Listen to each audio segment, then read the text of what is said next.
साल से वहाँ पे इतना जल जमा होता है कि 8-8 घंटे जाम लगता है। इसका एक अस्थायी समाधान का है। हाँ, एक हमको लगता है 10-15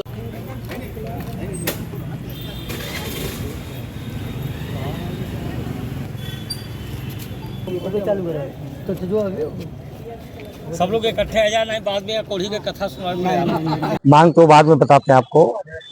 सर्वप्रथम हाथरस में जो दुर्दांत घटना घटी है बहुत बड़ी, जिसमें लगभग 125 लोग की मृत्यु हुई है, उस मृतक आत्मा को जगत जननी जगदम्बा माँ विंध्यवासिनी शांति प्रदान करें और परिजनों को यह महान कष्ट सहने की हिम्मत दे। पहले तो मैं उनको विनम्र श्रद्धांजलि दे रहा हूँ। आज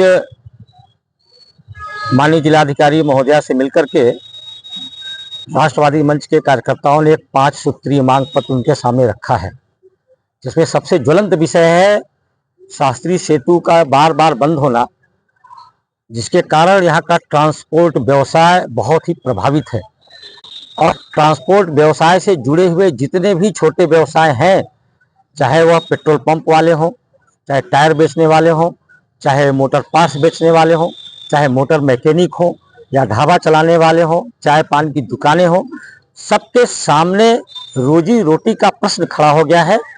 आज जिलाधिकारी महोदया से मिलकर के हम लोगों ने ये मांग किया है कि इसका समाधान अविलंब किया जाए। अगर इसमें विलंब होता है तो मिर्जापुर जनपद की जितनी भी गाड़ियां हैं वह विभिन्न टोल प्लाजा पर उनका टोल माफ किया जाए। ट्रांसपोर्टर व्यवसायियों के ऊपर लगभग 4000 का अतिरिक्त बोझ पड़ रहा है इस पुल के बंद होने से। उन्हें भाड़ा उतना ही मिल रहा है, घाटा हो रहा है, तो इसलिए ट्रकें खड़ी हो गई हैं, जिसके कारण हाहाकार मिर्जापुर के अंदर मचा हुआ है। नंबर 1 विषय ये था। नंबर 2, जो शास्त्री सेतु है, जब उससे आगे बढ़ते हैं जौनपुर तिराहा पर, उसके पहले जो अंडर ब्रिज है, विगत 4-5 वर्षों से वहां पे जल जमाव होता है। हल्की सी भी बरसात हो जाए तो घंटों घंटों आवागमन बाधित होता है।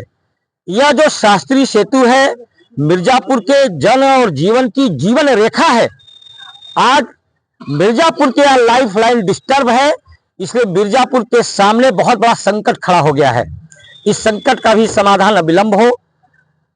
मिर्जापुर के अंदर नगर में जितने भी जर्जर तार हैं, जो लटके हुए तार हैं, किसी के मकान के सामने किसी के छत से गुजर रहे हैं या पेड़ से गुजर रहे हैं, बरसात के दिनों में कोई अप्रिय घटना घट सकती है, इसलिए उन जर्जर तारों को, लटके हुए तारों को, मकान पर लोगों के जो तार जा रहे हैं उसे भी बदला जाए।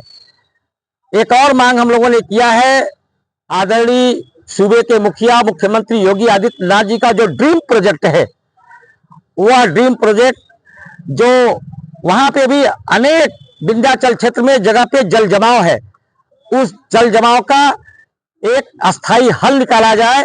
माँ विंध्यवासिनी के धाम में दूर दूर से लोग आते हैं, वहां पे उन धाम में पहुंचने के पहले गंदे जल से होकर के उनको गुजरना पड़ता है, इसलिए वह भी ठीक ठाक कराया जाए। और एक विषय जो है, चुनाव क्षेत्र में 13 किलोमीटर की परिधि में क्षेत्र में 2 टोल प्लाजा है, जबकि एनएच का मानक है कि 70 किलोमीटर पर यह होना चाहिए। उस मानक के अनुरूप एक टोल प्लाजा वहां से हटाया जाए। ये आज जिलाधिकारी महोदया से हम लोगों ने मिलकर के मांग किया है। उन्होंने आश्वस्त किया है कि शास्त्री सेतु का यह जो विषय है 3-4 दिन के अंदर हम समाधान करेंगे। अगर 3-4 दिनों में यह समाधान नहीं होता है तो हम लोग मिर्जापुर की धरती पर एक बड़ा जन आंदोलन खड़ा करेंगे। आज राष्ट्रवादी मंच की तरफ से आप सबसे निवेदन कर रहा हूं। बहुत